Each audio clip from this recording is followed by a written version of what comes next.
All right. Hi, everyone. Welcome to Crafty Chat. And this is episode number 12.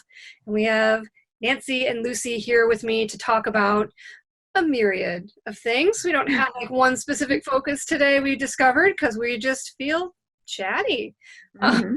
This should be the tagline for the show. We don't have a plan, we're just chatty. Chatty. I like it. Yeah. So, okay, where do I want to begin, though? I guess we can start. Worldwide Knit and Public Day, that just happened. Today's Monday, so it was over the weekend. And it was Michigan. It was absolutely, or at least in Ann Arbor, it was beautiful weather, just absolutely perfect temperature. Almost even a little bit cool sitting in the shade. So that was great. And I had the pleasure of meeting Nancy and another friend of ours. We went to a park and sat on our blankets at an appropriate social distancing space for a couple hours, and it was so really nice. Yeah. On so many levels, to see a face, to have just conversation, get some knitting done outside it felt good. Yeah, it was a new experience over the last couple weeks to be wearing a shawl and a sweater and not be just absolutely dying from the heat. So it was beautiful. 68 degrees all day long and bright and sunny. We did almost get swarmed by a bunch of geese. Oh yeah, that's right. That happened. They just we've been here for an hour and a half, and all of a sudden they're walking towards us. It was just like, stay away. We were here first. Leave me alone. The geese at the park that we were at, they all have goslings, and the goslings are just starting to become fledglings. And they're a little aggressive. Yeah, probably. So I was a little worried about being, pecked by a goose. I don't particularly like Canadian geese, so it was, kind of a stay away from me, please. Oh, totally. Not a big fan of birds in a lot of ways. We talked a lot about that, about how birds kind of creep us out a little bit, but. Yeah. But I have to say, I love when we do the program at the library. It's a really great community event, but it was kind of nice to just be able to experience the day. Well, yeah, we haven't experienced. I don't know. I wasn't there with you guys, sadly, but for us, that day has been about. It's fun and it's great to see how it comes together, especially as I said in one of our earlier episodes, maybe last week, but.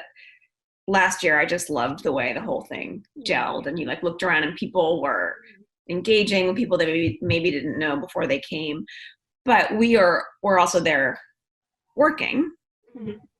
And so, you want to make sure you get the cakes being served and people are figuring out the loom and stuff. It's not probably not the same as sitting in a park. You have the experience of just the knit in public part. I definitely agree with you, because when we're running it at the library, we're more coming at it from a perspective of facilitating the event. Right. And making sure that everything runs smoothly. Mm-hmm. It's much more relaxing and a lot more fun to just be able to participate in a different way. Facilitating the events is still very, very fun, but I have a tendency to stress a little bit of I want everything to go smoothly. Well, it's we're throwing a party, Yeah, you are. Yeah, you're kind of a party planner at that point. That's your responsibility, is to make sure that the party goes okay. Yeah. So that I find that a little bit stressful in some situations. So it was very nice, and I also desperately needed the physical interaction with folks of somebody standing in front of me. So yeah, it was nice. The park was very busy. It was. It was. So my partner and I have been going. We went to Gallup Park in Ann Arbor. My partner and I have been going to Gallup Park about once a week, just to walk ourselves. Mm-hmm. And it's, we've seen maybe 3 or 4 other people. Within the last week, Gallup Park has gotten a lot busier as restrictions have started to loosen up a little bit, where more families are going out and more people are meeting one another. And there were a lot of folks waiting for groups, and a lot of groups, and people barbecuing and stuff, which was really cool, and at the same time very strange and a little surreal. Yeah. Because it's been a while since I've seen any of that, so it was a little unusual. But it was a little. I remember leaving, getting there, it was kind of fine because we got there early enough. But then when we were leaving, it was 2-ish, and it was definitely and it was just walking through the crowds of people and nobody having a mask on. It was a little. Yeah, it's hard to navigate.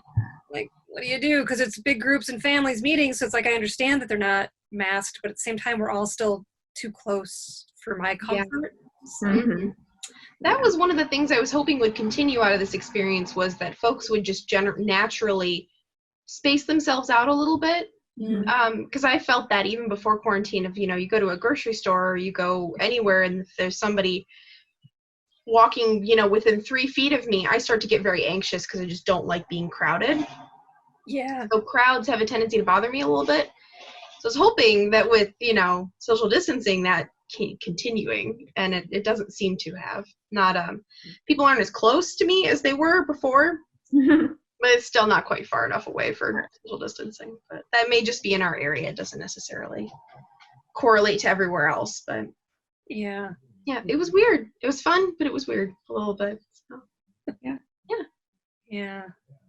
But definitely go outside and craft. You don't just have to go on Knit in Public Day. No. Definitely spend some time outside. So yeah, it's fun having a day that's focused on it and being able to participate in it was really good. So yes, definitely.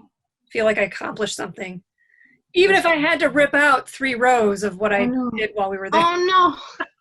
And I don't know if I did or I didn't. Like I was somehow I ended up 1 stitch off, and it's like this lace section, so it's like it's got to be right. Well, it's always got to be right anyways. But yeah, I don't know where the missing stitch was, but just redid it, and it's. You did say when you started of like, this is a lacework section. I probably shouldn't be doing this because I need to concentrate on it. And I was like, no, you'll be fine. We'll be here if you make a mistake. And now I feel really bad. No, I thought I was like, because I was counting it. Like, I don't know. It's just like sometimes there's like a mystery.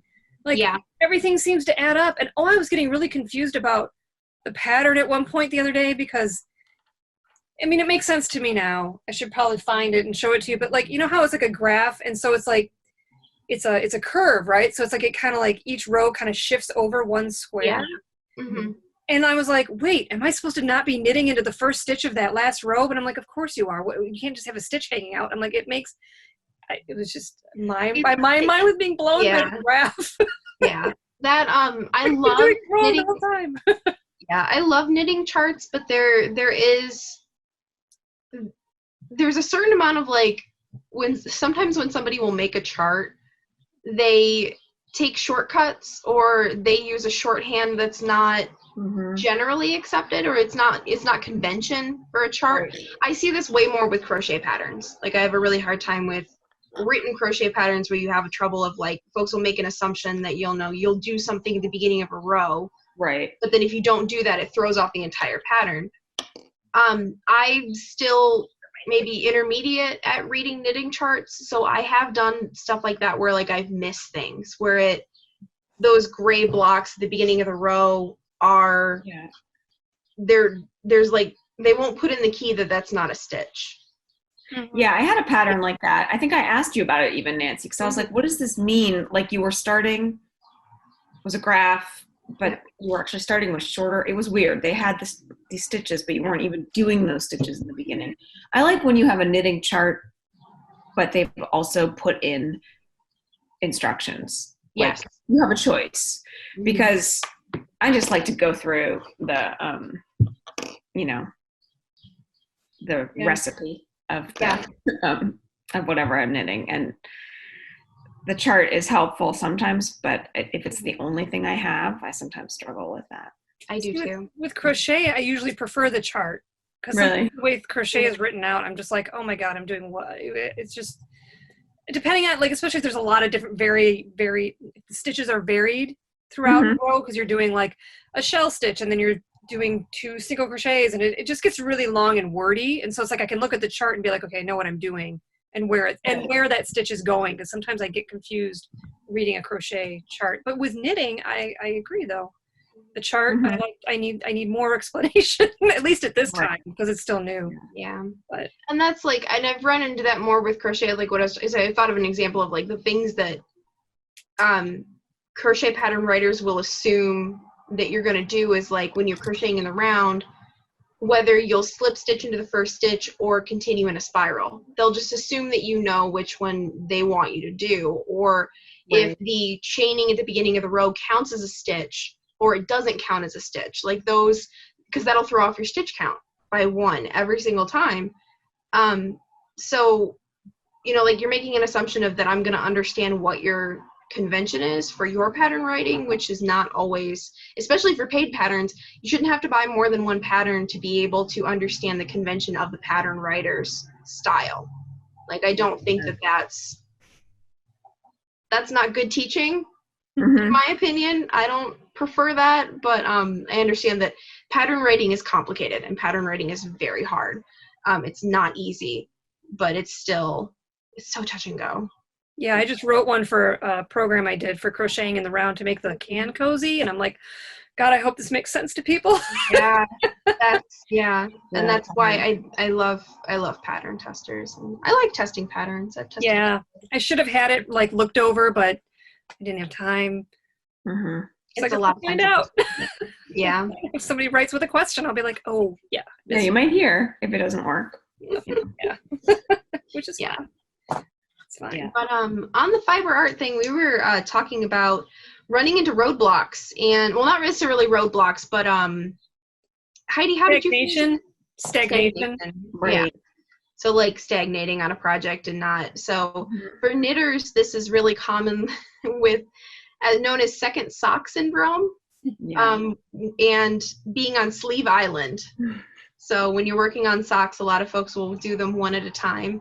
So you're going through the pattern once, and then you have to go through the pattern again and make a second sock.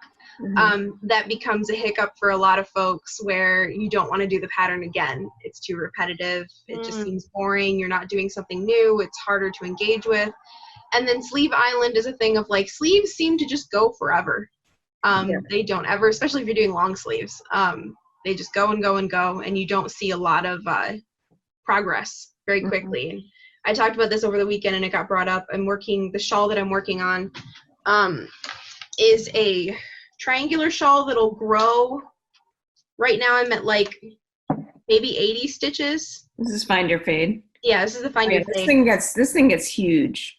It gets to a maximum of 455 stitches on the needles at the widest That's why point. I got halfway through Find Your Fade. Yes, exactly. Oh my God, I know. I thought about you because mine right now I'm like at about 112 stitches, and I'm just like, and every now and then having to count. And I remember you talking about keeping stitch markers like every 50 stitches or something because otherwise you'll go crazy trying to count. Will. Yeah, and I can't go through and count to 400 every single time I need to count stitches. It's just like, that would drive me crazy. I had to do that with the Olilia shawl that we talked about. I didn't put stitch because because of the way it's growing, I don't have stitch markers in there, so I have to go. Yeah.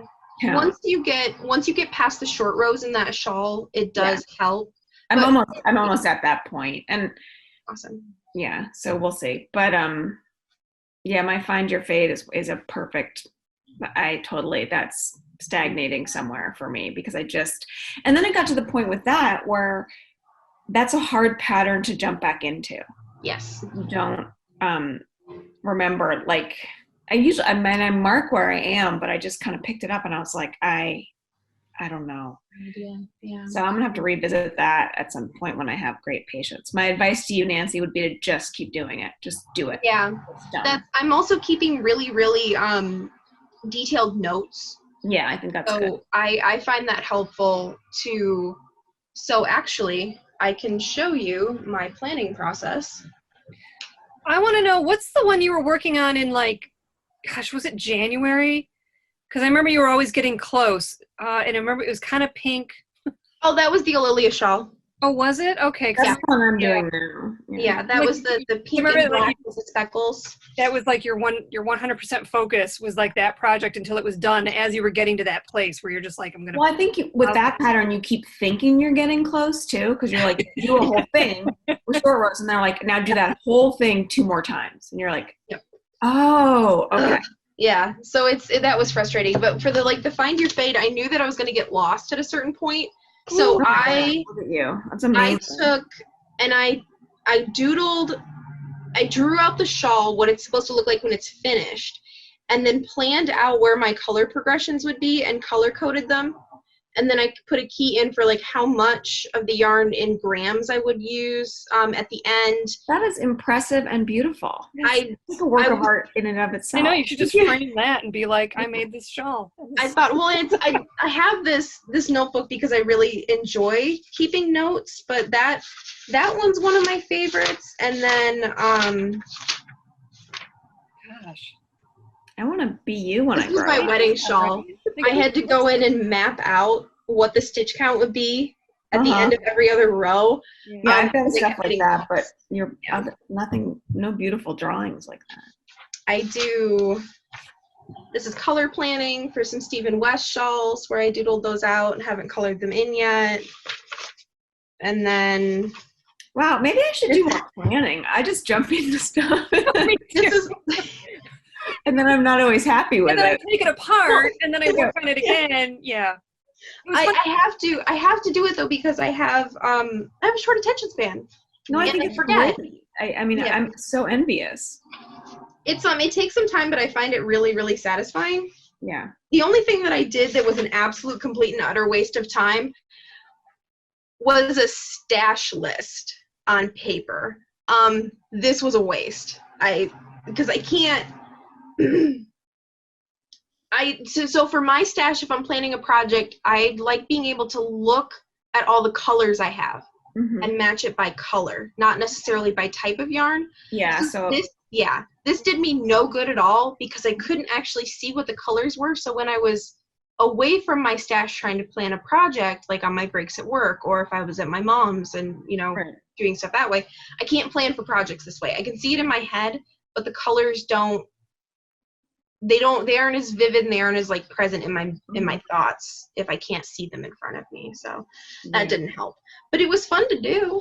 It was fun to doodle it out. No, it's interesting to see what you did for Find Your Fade there. That's the type of situation where I could actually see, for some people who aren't planners, stagnation happening. Like you front load your work. So you put so much work into the plan. Yeah. That I could see, like for myself, I would work on that plan and then I'd be like, phew, okay, that was exhausting. Now I need to go do something else. So I'm really impressed. Thank you. It reminds me of like when I used to work in a needlepoint store and we sold a lot of hand painted canvases. So people were buying the pre-painted design and they're very expensive to buy that way. Yeah. Especially if you're then buying all the threads to go with it. But part of the reason for that and part of the popularity for that was that people, it is like a second sock syndrome. If you have to paint an entire design on your needlepoint canvas and then stitch it, it's like you're doing the whole thing twice. Yeah. So I think I'm really impressed by your planning there. I think that's very. This is my second start. Full disclosure. This is my second start on this shawl. Fair. Because when I did it the first time, I didn't like the yarn that I'm using, the first color. It's a color progression from dark to light. And I wasn't at the right point in the color progression so that it faded. Because the idea of the shawl is that all the colors are supposed to fade together and it's supposed to be a color progression. Yeah. They weren't fading correctly or in a way that looked cohesive to me. So I didn't really like the way that it was organized. But yeah, no, I've done that where it's, if I do it too much in advance, then I don't want to work on the project. Sometimes I'll do it about a quarter of the way through when I'll start to realize of like, okay, I'm starting to make some mistakes and I'm starting to struggle a little bit. Maybe I should draw this out and try to figure it out, which has helped with other crafting stuff that's not fiber. So like a lot of the sewing patterns that I draft myself or a lot of the like construction patterns that are carpentry related, I have to plan those first. Those can't just fly into those, but that's by my creative process. So that's, I have that preference to do those schematics in advance. Yeah. I wish sorry, go ahead. I wish I did. I mean, I just jump in.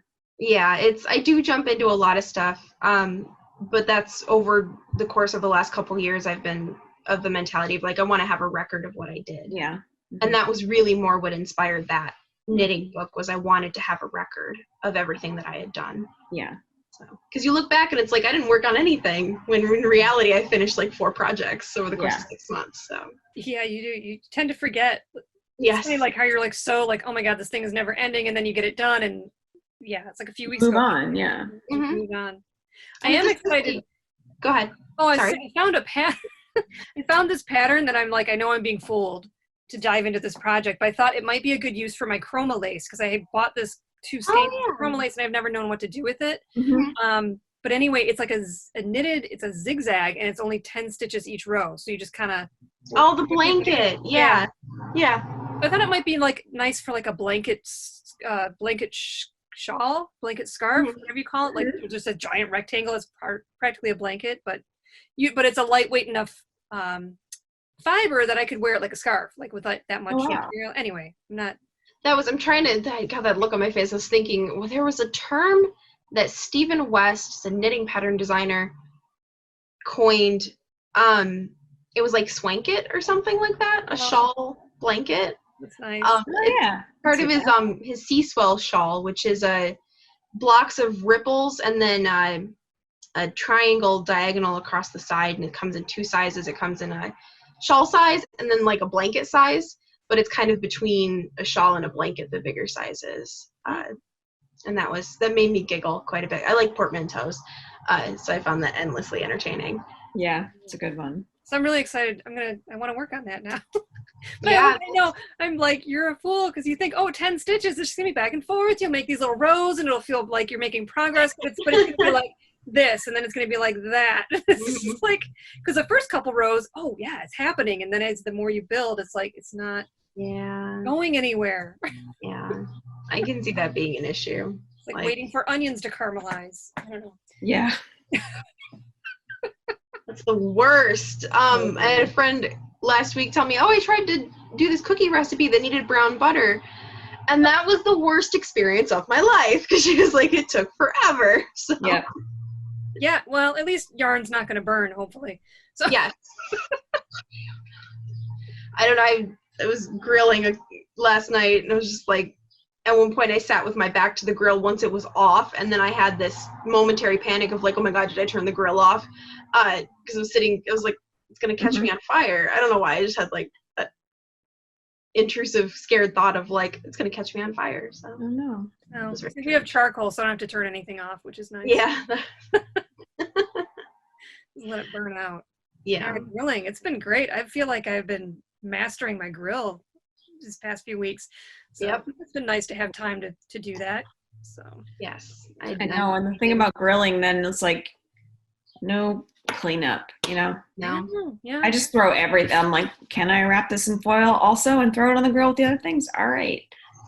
Yeah, that's my favorite thing is to just wrap things in foil. But we did shrimp skewers on the grill, and that was amazing. And so good. I love grilling, and I'm pretty good at it. My dad was always the griller in our family, and over the last couple of years, he's like, you're going to do the grilling. Yours turns out better than mine does. So that was a weird moment when he handed over the tongs. And then he likes to micromanage of like, well, no, I'm going to flip it for you. Just get out of here. Let me cook. So, but it's very fun. I like grilling in the summertime. Yeah, I do too. Yeah.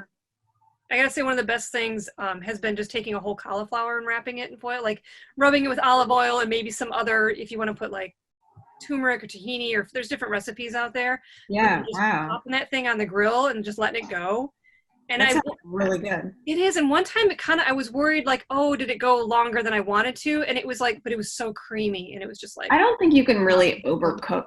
Like, it's like when you're roasting cauliflower or something and you're like, did I leave it in there for too long? And it's just like, no, it's actually really delicious. Cauliflower is amazing. It's a very forgiving vegetable.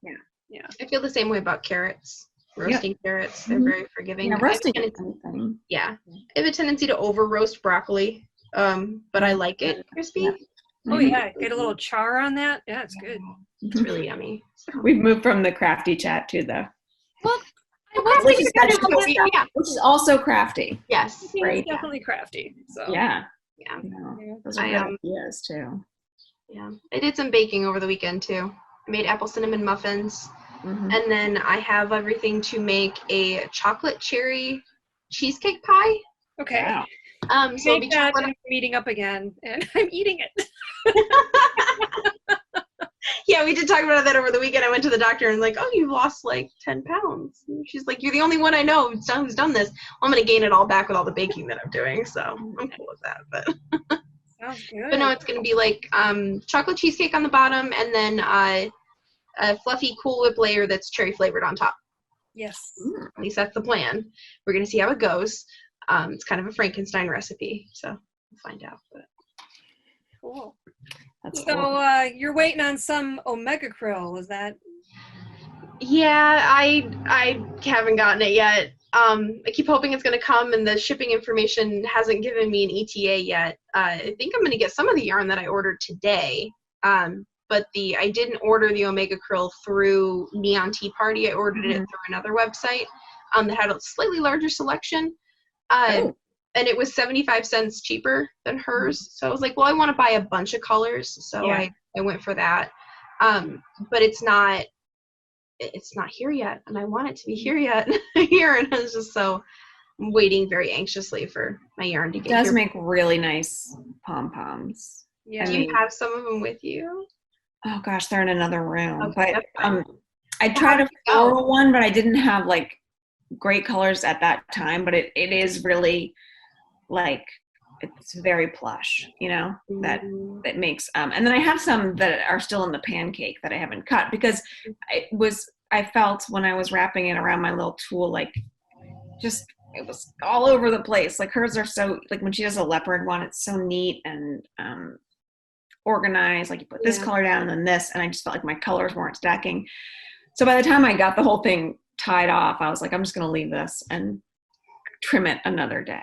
Because I also have a slight bit of perfectionism that comes into place with the trimming of pom-poms. So that can take up a lot of time for me.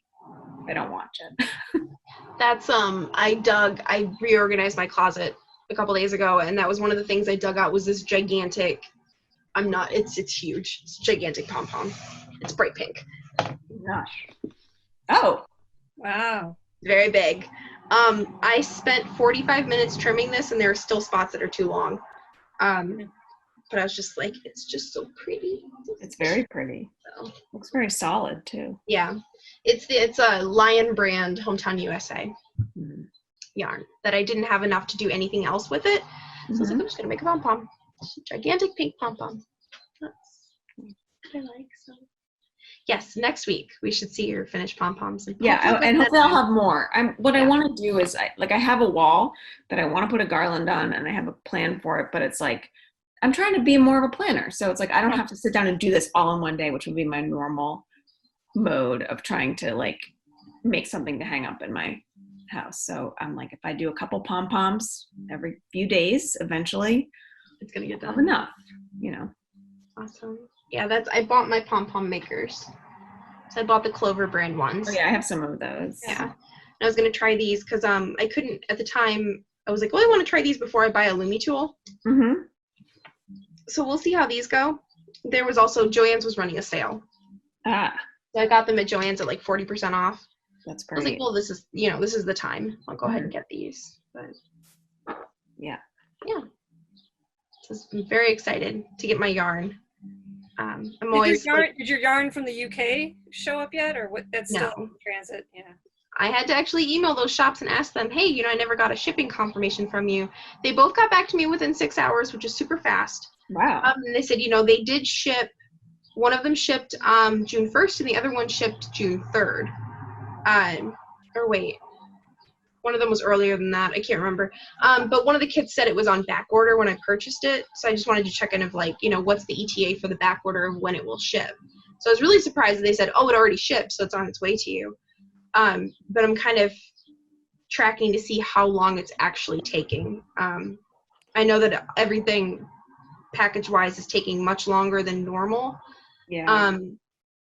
So I'm patient for that. I'm just very excited to get my yarn. So there's 2 shops in the UK that I'm waiting for yarn from, and then the Omega Krill, which was I think their warehouse is in California, if I'm not mistaken. So it's in the States. So I was hoping it would get here a little faster, but it's still taking some time. So Yeah, there's a website I would order like clothing from in California, and they've been shut down. I think I don't even know where they're based in California, LA or something like that. So they haven't come back yet, and I'm like, come on, I need my leggings and my dress. Yeah. Like, and I hope they come back. Well, they have a wholesale site, but it doesn't really serve me. So yeah. although I do have a sales tax license, so maybe I would be able to qualify, but You can try it. really Try want to it. buy that much clothing right now. So, I would be worried if there was a quota, like if you had to make a minimum order. yeah, it's like 150, I think, which isn't that bad, but $150 or 150 items? $150. Okay, good. I was Yeah, like, well, that might be a lot. I mean, it's not like bad, but yeah, but anyway, that's cool that somebody from California, that there's places still operating, because I didn't know, so many things shut down. A lot of places aren't necessarily coming back online that quickly. So Yeah. a lot of restaurants in our area are not coming back.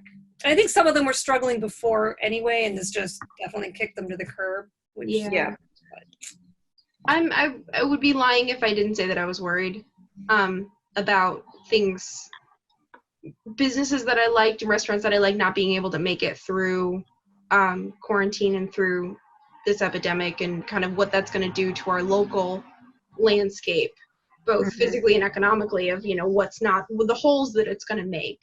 But it's kind of just have to keep telling myself, wait and see. Can't really.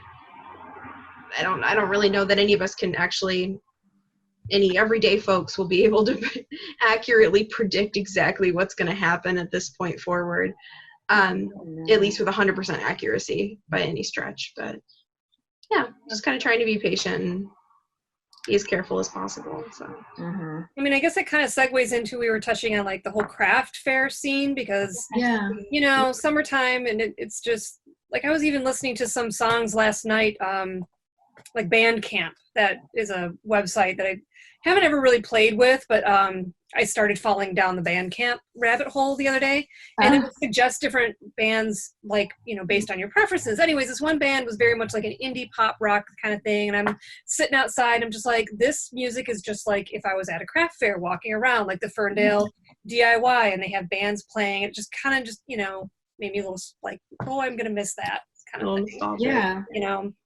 But yeah, so like that's like a huge thing for a lot of crafters. That's what they would just spend their, even not even just their summers. I mean, there's people who basically travel for maybe 9 months out of the year, because you have like spring shows, summer, and then you move into the holiday time, and it's just like, and that's their entire revenue for the year.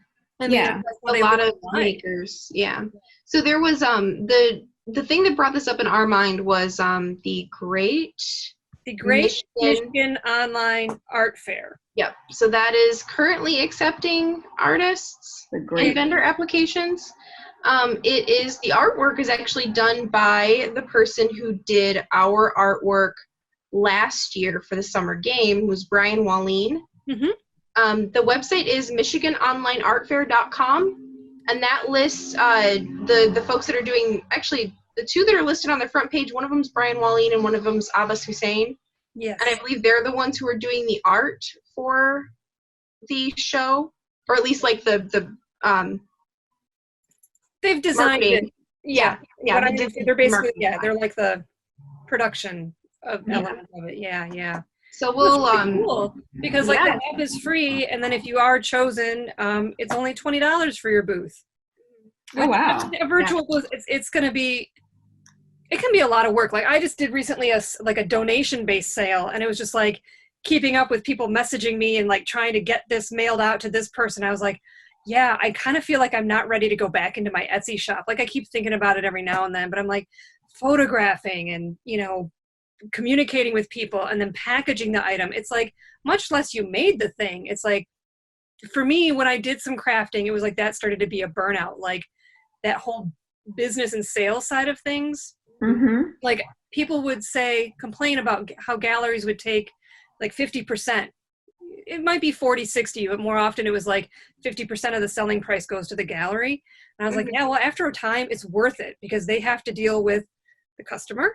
And if the customer wants it shipped and it's something that's fragile and just all the things, and they have to deal with the sales tax, and it's just like there's a lot. But that's the primary thing that's kept me. I can't tell you how many times over the last 6 years I've been told, you should sell this, you should sell this, you should sell this. There's a gulf of difference between me from being a creator versus being an entrepreneur for your creative arts. I struggle with making the same thing over and over again to have stock to sell. And I struggle with the marketing and business and customer service end of things. So that has always been a huge mountain for me to get over, to actually getting to that point.